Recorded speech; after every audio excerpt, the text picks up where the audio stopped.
आज फिर एक काली अंधेरी रात थी, पूरी तरह अंधेरे में डूबी हुई रात। आज फिर मैं अपनी ज़िंदगी में एक सबसे बड़ा पाप करने जा रहा था। अंधेरी रात थी और बारिश ज़ोर शोर से हो रही थी। मैं अपनी ज़िंदगी में अब तक 99 लड़कियों के साथ रातें गुजार चुका था। इस अंधेरी तूफ़ानी बारिश की रात में मैं अपनी गाड़ी में बैठा अपनी मंजिल की तरफ चला जा रहा था, जब अचानक से मेरी गाड़ी के सामने एक लड़की आ गई। मैंने अचानक ही गाड़ी को ब्रेक लगाए। शीशा नीचे करके मैंने उस लड़की को सर से पांव तक गौर से देखा। वो बहुत ही खूबसूरत लड़की थी। वो मेरे पास रोते हुए आई और उस समय वो लड़की एकदम सफ़ेद कपड़े पहने हुए थी। बहुत ज़्यादा बारिश होने की वजह से वो पैदल आगे नहीं जा सकती थी। बहुत ज़्यादा परेशान दिखाई दे रही थी और इसी परेशानी में मुझसे सहायता मांग रही थी। वो मुझसे कह रही थी कि मैं उसे उसके घर तक छोड़ दूं। वो एक विधवा लड़की है और उसके बच्चे घर पर उसका इंतज़ार कर रहे होंगे। उसकी बात सुनकर मैं हैरान हो गया कि वो बच्चों की माँ थी और एक विधवा लड़की थी। हालांकि वो तो शादीशुदा भी नहीं लग रही थी। 20-21 साल की बहुत ही सुंदर नाजुक सी कमसिन लड़की लग रही थी। बारिश की वजह से वो पूरी तरह भीग चुकी थी और उसके शरीर का एक एक अंग उभर रहा था, जिसे देखकर मैं अपने जज्बात काबू नहीं कर पा रहा था। उसे देखते ही मेरी नीयत बिगड़ने लगी थी। मैंने उसे अपने साथ गाड़ी में बिठा लिया। कुछ ही देर में हम लोग मेरे घर पहुंच चुके थे। अपने घर पहुंचते ही मैंने उसे घर के अंदर बुलाया। मैंने उससे झूठ बोला कि मेरी गाड़ी में पेट्रोल कम है और ये अब हम आगे तक नहीं जा सकते और बारिश का हाल तुम खुद देख रही हो। उसने कहा, कोई बात नहीं, कुछ देर तक मैं तुम्हारे घर में रुकने को तैयार हूँ। जैसे ही बारिश रुकेगी मैं अपने घर चली जाऊँगी। वो लड़की मुझे अपना मसीहा समझ रही थी, जबकि मैं तो उसे देखकर पागल हो चुका था। मैं उस लड़की को अपने घर ले आया और फिर मैंने उसे अपने कपड़े दे दिए। मैंने कहा, इन्हें बदल लो, तुम्हें ठंड लग जाएगी। कुछ देर बाद बाथरूम से कपड़े बदलकर वो आ चुकी थी। तब तक मैं उसके लिए गिलास में जूस डाल चुका था। हम दोनों ने बैठकर जूस पिया, लेकिन अब मुझसे और बर्दाश्त नहीं हो रहा था।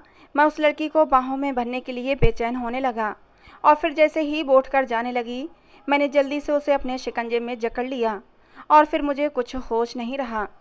सुबह जब मेरी आँख खुली तो मेरा सर चकरा रहा था।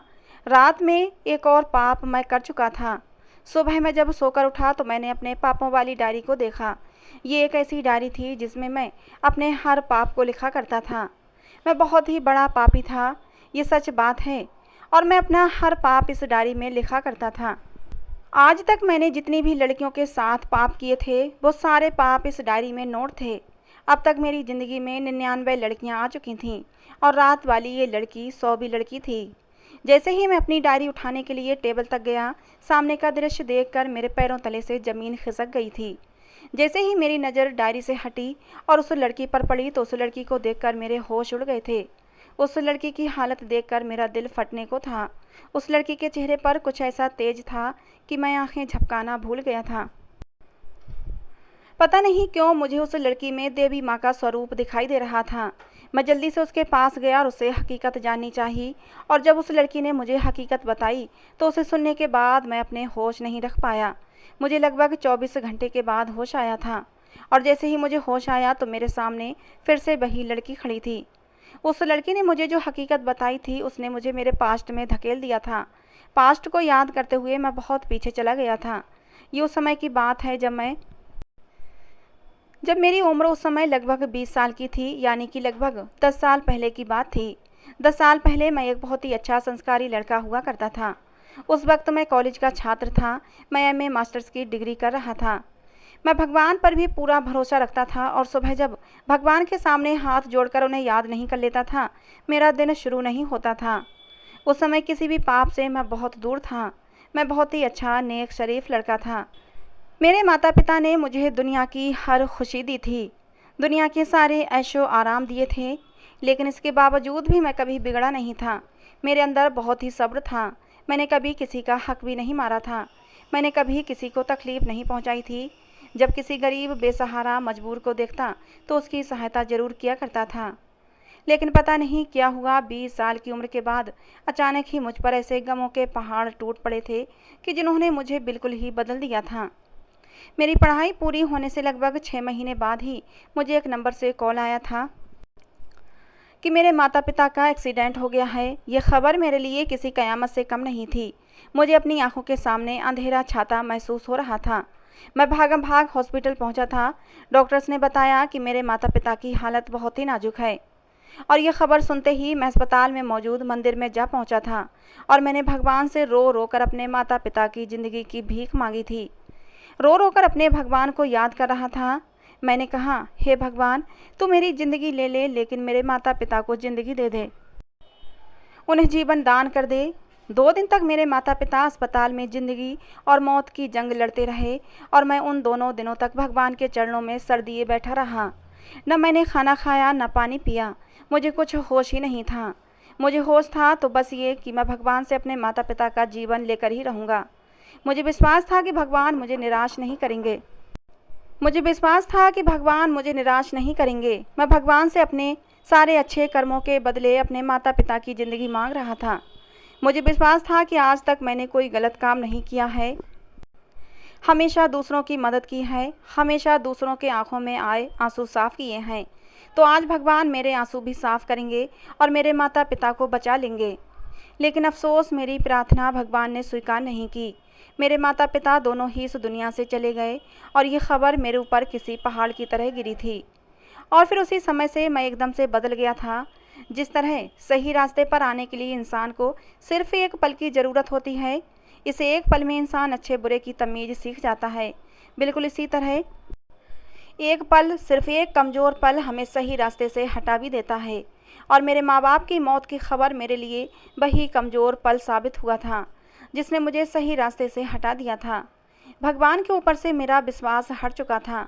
न जाने कितने महीने मैं दुख में डूबा रहा, अपने मम्मी पापा को याद करता और रोता रहा। भगवान से शिकायत की थी कि मैंने ऐसा कौन सा पाप किया था कि तूने मुझे अनाथ कर दिया। मेरे जान से प्यारे मम्मी पापा मुझसे छीन लिए। और फिर जब कुछ होश की दुनिया में वापस आया तो मालूम हुआ कि मेरे पापा की कंपनी पूरी तरह से डूब चुकी थी। मुझे कुछ समझ नहीं आ रहा था कि मैं इस मुश्किल हालात से कैसे लड़ूं। माँ बाप की मौत का गम इतना बड़ा था, मेरे लिए खुद को संभालना बहुत मुश्किल हो गया था। ये मेरी बचपन की आदत थी कि मैं अपने हर अच्छे काम को अपनी डायरी में नोट किया करता था। ये बात मेरी माँ ने ही मुझे सिखाई थी। उन्होंने कहा था कि ऐसा करने से तुम्हारे अंदर अच्छे काम करने की आदत और भी ज़्यादा मजबूत हो जाएगी। इसीलिए मैं जो भी अच्छे काम करता वो अपनी डायरी में नोट कर लेता था। मेरे मम्मी पापा मेरी इस आदत से बहुत खुश होते थे। उन्हें अपनी परवरिश पर बहुत ही मान था और मैं अपने मम्मी पापा के मान को तोड़ना नहीं चाहता था। इसीलिए मैं अपना ये काम बचपन से ही करता आ रहा था। मुझे लगता कि भगवान मेरे इस काम से खुश हुए हैं तो मैं उस काम को फ़ौरन अपनी डायरी पर ज़रूर नोट करता था। और फिर मम्मी पापा की खातिर ही सही, मैं अपने आप को एक बार फिर से संभालने लगा था और फिर भगवान की तरफ खुद को मोड़ लिया था। एक बार को मैं अपने भगवान से नाराज़ हो गया था, लेकिन अपने माता पिता की खातिर मैंने भगवान की तरफ फिर से लौ लगाने की कोशिश की थी। मैं एक बार फिर से प्रार्थना करना चाहता था कि मेरे पिता का कारोबार सही तरीके से चल पड़े। जो कारोबार मेरे पापा ने इतनी मेहनत से खड़ा किया था, मैं उसे बिखरता नहीं देख सकता था। पैसे से तो मुझे कोई मतलब नहीं था, मैं तो बस पापा के इतनी मेहनत से खड़े किए गए बिजनेस को बचाना चाहता था। उन्होंने सारी ज़िंदगी मेहनत करके इस बिजनेस को खड़ा किया था और मैं उसे डूबता हुआ देख नहीं सकता था। मुझे वो समय भी याद है जब हमारे पास खाने के लिए भी पैसे नहीं हुआ करते थे। तब पापा ने कितनी मेहनत से इस बिजनेस को खड़ा किया था और धीरे धीरे पापा की मेहनत रंग लाई थी और बिजनेस खूब चल पड़ा था। मेरे पापा की एक यही निशानी थी मेरे पास। मेरे अच्छे कामों की डायरी लगभग भर चुकी थी, क्योंकि इस डायरी में मैंने न जाने कितने अच्छे काम नोट कर रखे थे। आज जब मैं घर आया तो मैं अपने अच्छे कामों वाली डायरी को उठाने लगा और एक एक पेज को पलटने लगा। जैसे जैसे मैं पेजों को पलटता जा रहा था, मेरी आंखों से आंसू बह रहे थे। मेरी इस डायरी में अब तक लगभग लाखों हजारों अच्छे काम थे जो मैंने नोट कर रखे थे। मेरी आंखों में आंसू आ गए। रोते हुए मैंने भगवान से कहा कि हे भगवान, इस डायरी में अब तक मैंने कितने अच्छे काम किए हैं कि जिन्हें गिनना भी मुश्किल है। हे भगवान, मेरे किसी एक अच्छे काम के बदले ही मुझे इस मुश्किल समय से निकाल दे। मैं हर दिन सुबह शाम ये प्रार्थना करता और उस डायरी को देख देख कर रोता। सुबह शाम भगवान से एक यही प्रार्थना करता और मेरा ये रूटीन बन गया था। भगवान, अच्छे काम के बदले मेरे पापा का बिजनेस डूबने से बचा ले। लेकिन अफसोस, मेरी कोई भी प्रार्थना स्वीकार नहीं हुई थी। और फिर वो लड़की जो मुझसे बहुत प्यार करती थी और जिससे मैं भी बेइंतहा मोहब्बत करता था, मेरे बिजनेस का डूबते सुनकर वो भी मुझे छोड़कर चली गई थी। वो मुझसे भी ज़्यादा अमीर इंसान के पास चली गई। उस दिन मैं बहुत रोया था। उस दिन भी मैंने भगवान से दुआ की थी, भगवान वो लड़की मेरे पास वापस आ जाए, मैं उसके बिना जी नहीं सकता। लेकिन वो मेरे पास नहीं आई, बल्कि उसने एक अमीर आदमी से शादी रचा ली और देश से ही बाहर चली गई। उस लड़की को अपनी ज़िंदगी में वापस लाने के लिए भी मैंने न जाने भगवान से रो रो कर कितनी प्रार्थनाएं की थीं, लेकिन मेरी ये प्रार्थना भी स्वीकार नहीं हुई थी। एक लंबे समय तक दुआएं मांगते रहने के बाद भी मेरी एक भी दुआ स्वीकार नहीं हो रही थी। तो अब मैं बागी होने लगा था। भगवान की तरफ से मेरा दिल ख़राब होने लगा था। भगवान से प्रार्थना से धीरे धीरे मुझे अब नफ़रत होने लगी थी। धीरे धीरे मैं अपने भगवान से दूर होने लगा था। मैंने सोच लिया था कि अब मैं कभी भी प्रार्थना नहीं करूँगा। मैंने सोच लिया कि अब मेरे मन में जो आएगा मैं वही करूँगा। कोई भी अच्छा काम आज से नहीं करूँगा, क्योंकि अच्छा काम करने का कोई फ़ायदा ही नहीं है। मैंने सोच लिया कि अब मैं बुरे काम ही करूँगा। पापों का रास्ता चुन लिया था मैंने। सच कहा है किसी ने कि पाप का रास्ता बहुत ही सरल होता है। धीरे धीरे पाप की दुनिया में मैं घुसता चला जा रहा था। अब बुरे काम करना मुझे पसंद आने लगा था। और फिर मैंने एक डायरी खरीदी, जिससे कि मैं इसमें अपने तमाम पापों को लिख सकूं। मेरे एक दोस्त ने मुझे बताया कि अगर मैं बुरा काम करूंगा तो उसकी वजह से मैं तमाम मुश्किलों से निकल सकता हूं। मैं काफ़ी लंबे समय तक भगवान से प्रार्थना करता रहा था, लेकिन जब मुझे हर तरफ से मायूसी का सामना करना पड़ा तो मजबूर होकर मैंने पाप का रास्ता चुना था। सच कहा है कि पाप के रास्ते पर चलना बहुत ही आसान होता है, और इंसान अगर एक बार पाप के रास्ते पर चल पड़े तो फिर वो उस रास्ते से वापस नहीं आ सकता। वो रास्ते उसे बहुत ही आसान लगने लगते हैं। ये एक ऐसा दलदल है जिसमें इंसान जब फंस जाता है तो बस फिर उसमें फंसता ही चला जाता है, और फिर इस दलदल से निकलना बेहद मुश्किल होता है। और धीरे धीरे मैं भी इस दलदल में फंसता चला गया। मैंने धीरे धीरे पहले छोटे मोटे पाप करना शुरू किए, और फिर मुझे इस बात का पता चला कि इस पाप के दलदल में मैं अकेला नहीं हूँ, बल्कि बहुत से लोग हैं जो इस दलदल में फंसे हुए हैं, और बहुत से ऐसे हैं जो अपनी मर्जी से इस दलदल में फंसते हैं। और कुछ लोग तो इसी पाप के दलदल में फंसे फंसे अपनी पूरी ज़िंदगी बसर कर लेते हैं, एक के बाद दूसरा, दूसरे के बाद तीसरा, और तीसरे के बाद चौथा। फिर मैंने बुरे काम करना शुरू कर दिए थे। सबसे बड़ा पाप जो मैं करता था वो होता था खूबसूरत लड़की के साथ रातें रंगीन बनाना। किसी भी खूबसूरत लड़की को देखते ही मैं मदहोश हो जाता था, और फिर मैं वो सब कुछ कर जाता जो मुझे नहीं करना चाहिए था। अब तक मेरी ज़िंदगी में 99 लड़कियां आ चुकी थीं। मैं ये सारे पाप करने के बाद अपनी डायरी में नोट कर देता था।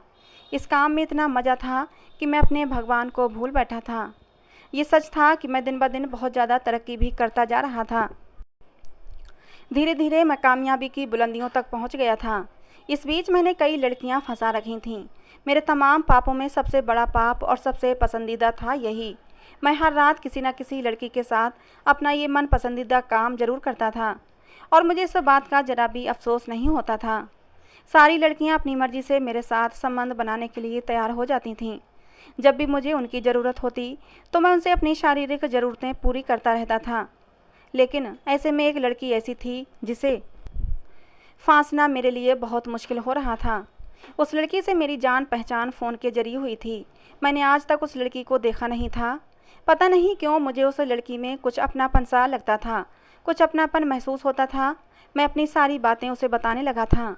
पता नहीं क्यों उस लड़की में मुझे अपना आप नज़र आता था। ऐसा लगता था कि जैसे वो भी पाप के इस दलदल में फंसी हुई है, लेकिन शायद ये मेरा वहम था। लाख कोशिशों के बावजूद भी वो लड़की मेरी पहुंच से दूर थी। वो लड़की अब तक मुझे नहीं मिल सकी थी, लेकिन उस लड़की के अलावा मुझे बहुत सी लड़कियां मिल चुकी थीं जो मेरे साथ ये काम बहुत ही खुशी से करती थीं। जैसे ही मैं उन्हें इस काम को करने की ऑफ़र करता वो फ़ौरन राज़ी हो जाती, और इस तरह मैं इस गंदे दलदल में फंसता चला गया था। एक लंबे अरसे तक मैंने ये पाप किया था। इस दौरान मैं शहर का बहुत बड़ा बिजनेसमैन बन चुका था। लेकिन एक दिन अचानक मेरे साथ कुछ ऐसा हुआ कि जिसने मुझे वापस से ज़मीन पर ला पटका। मेरी कंपनी एक बार फिर से डूब चुकी थी। मैंने हर मुमकिन कोशिश की कि मैं अपनी कंपनी को दोबारा से बुलंदियों तक पहुंचा सकूं, लेकिन मेरी हर कोशिश नाकाम जा रही थी। मैं अपने बुरे कामों में इस कदर घिरा बैठा था कि अब वापसी का रास्ता शायद ही मुमकिन था। मेरे दोस्त ने मुझे हौसला दिया और समझाया कि बहुत जल्द तुम अपना बिजनेस दोबारा उसी बुलंदियों पर पहुंचा सकोगे। लेकिन लाखों कोशिशों के बावजूद भी मैं अपने बिजनेस को बचाने में नाकाम रहा था। इस रात मैं बहुत ज़्यादा परेशान था और कुछ पल सुकून के बिताना चाहता था, और इसीलिए इस सुकून को हासिल करने के लिए एक लड़की को इस्तेमाल करना चाहा। उस रात मैंने एक खूबसूरत लड़की की बाहों में अपने आप को बहुत सुकून पहुंचाने की कोशिश की थी। पता नहीं मेरी पर्सनालिटी ऐसी थी या फिर मेरे पास पैसे की चमक दमक ने लड़कियां मेरे पास खिंची चली आती थीं, और मैं भी इस बात का खूब फ़ायदा उठा रहा था। पर आज जब बरसात की गहरी अंधेरी रात में वो लड़की मुझसे टकराई थी और पूरी रात उसके साथ गुजारने के बाद सुबह जब मेरी आँख खुली थी तो सामने टेबल पर मेरी जली हुई डायरी पड़ी हुई थी, जिसे देखकर मैं दंग रह गया था। मेरी आंखें फटी की फटी रह गई थीं, क्योंकि जिस डायरी में मैं अपने पाप लिखा करता था वो डायरी पूरी तरह जल चुकी थी। लेकिन रात को जब मैं सोया था तो मुझे अच्छी तरह से याद है कि मेरी डायरी एकदम सही थी। और मैं जब उस लड़की से मैंने पूछा तो उसने बताया कि तुम्हारे पापों की डायरी मैंने जला दी है। मैं बहुत हैरान हुआ। मैंने कहा, तुमने ऐसा क्यों किया? वो लड़की कहने लगी कि मैं वही लड़की हूँ जिससे तुम फ़ोन पर बातें किया करते थे और अपने दिल का हाल बताया करते थे। मैं तुम्हें पाप के दलदल में अब और ज़्यादा गिरने नहीं दूंगी। मैं तुम्हें पाप के दलदल से बचा कर रहूँगी। मैंने उस लड़की को हैरान होकर देखा। उस लड़की से तो मैं मोहब्बत कर बैठा था, लेकिन मुझे बहुत अफसोस हुआ कि रात मैंने उसके साथ ही अपनी हवस मिटाई। मैंने दुख भरे लहजे में कहा कि तुमने ऐसा क्यों किया? तुमने मुझे रात को ही क्यों नहीं बताया? और फिर तुमने मेरी डायरी क्यों जला दी? वो लड़की बोली, क्योंकि मैं भी तुमसे प्यार करती हूँ और मैं तुम्हें एक सही राह पर लेकर आना चाहती हूँ। मैं जानती हूँ ये थोड़ा मुश्किल है, लेकिन तुम करके तो देखो, ये हो जाएगा, क्योंकि ये खुद मेरे ऊपर भी गुजर चुकी है। मैं भी अपने भगवान से नाराज़ हो गई थी, उससे रूठ बैठी थी, क्योंकि मेरा जान से प्यारा पति मुझे छोड़कर चला गया था। 1 हफ्ते तक अस्पताल में अपनी ज़िंदगी और मौत के बीच लड़ता रहा। मैंने भगवान से रो रो कर उसकी ज़िंदगी की दुआएं मांगी थीं। उस समय मेरे पति का बच्चा मेरे पेट में पल रहा था। मैंने अपने बच्चे का वास्ता भी दिया था, लेकिन भगवान को मेरे ऊपर दया नहीं आई थी। उसने मेरा पति मुझसे छीन लिया। मैं टूटकर बिखर गई थी। जीने की मुझे कोई चाह नहीं बची थी। जीने की कोई चाह नहीं बची थी। मैं अपने भगवान से इस कदर रूठ चुकी थी कि मैंने अब उससे कुछ भी मांगना छोड़ दिया था। यहाँ तक कि मैंने अपना धर्म ही बदल लिया था। मैं क्रिश्चियन बन गई और चर्च में जाने लगी थी, और जब मैंने वहाँ प्रार्थना की तो फिर अब मेरे दिल को सुकून मिलने लगा था। मेरे पति की मोहब्बत और तड़प जो मुझे जीने नहीं देती थी, अब धीरे धीरे कम होने लगी थी। और फिर मेरी ज़िंदगी में तुम आए और मैं तुमसे प्यार करने लगी थी। फिर मुझे धीरे धीरे एहसास हुआ कि मेरा भगवान कहीं मौजूद है और उसने मुझसे आंखें नहीं फेरी हैं। वो किसी न किसी रूप में मेरी मदद कर रहा था। तभी तो उसने मुझे तुम जैसा प्यार करने वाला साथी दिया था। उस दिन रात को मैं बहुत रोई थी और अपने भगवान से रो रो कर माफ़ी मांगी थी, और फिर से मैं अपने भगवान के पास लौट आई थी। मैं फिर से अपने धर्म में वापस आ गई थी। मेरे भगवान ने मुझे इस कदर खुशियाँ दीं कि अब मुझे संभाले नहीं समझ रही थीं। भगवान ने मुझे एक बहुत ही प्यारा सा बेटा दिया, और फिर मुझे तुमसे मिलने का सौभाग्य मिला। उस रात जब मैं अपने घर जा रही थी तो तुम मुझे टकरा गए।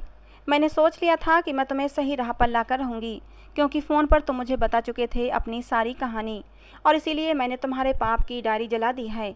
आज से तुम एक नई डायरी बनाओ और उसमें अपने अच्छे काम लिखो जो तुम्हारी माँ लिखवाया करती थीं। तुम्हें एहसास भी है कि तुम्हारे गलत कामों की वजह से तुम्हारे माता पिता कितना दुखी होते होंगे।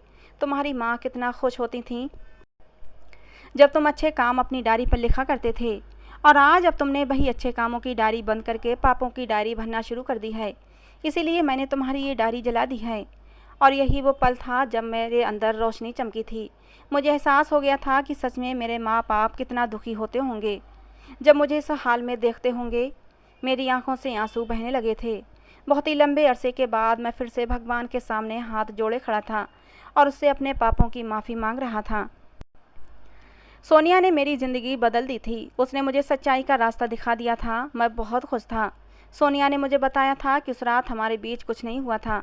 उसने जूस में नींद की दवा मिला दी थी, जिसे पीते ही मैं सो गया था।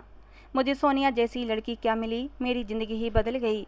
अब वो हर कदम पर मेरे साथ खड़ी है, मुझे अच्छे बुरे की तमीज़ सिखाती है, मुझे कभी राह से भटकने नहीं देती। भगवान ने मुझसे मेरे माँ बाप तो ले लिए थे, लेकिन मुझे बहुत ही प्यारी पत्नी भी दे दी थी, जिसको पाकर मेरी ज़िंदगी में खुशियाँ भर गई थीं। सोनिया का छोटा सा बच्चा जो अभी सिर्फ 1.5 साल का था मुझे पापा कहने लगा था और मैं भी उसे दिल से अपना बेटा स्वीकार कर चुका था। सोनिया और मैं बहुत ही अच्छी खुशहाल ज़िंदगी जी रहे हैं। तो दोस्तों, आज की हमारी ये कहानी आपको कैसी लगी कमेंट बॉक्स में ज़रूर बताना। एक प्यारा सा कमेंट ज़रूर करना। कहानी पसंद आई हो तो प्लीज़ लाइक करना। ऐसी और कहानियों के लिए हमारे चैनल को भी सब्सक्राइब करना। कहानी को अंत तक सुनने के लिए आप लोगों का बहुत बहुत धन्यवाद दोस्तों। मिलते हैं अगली किसी नई कहानी में।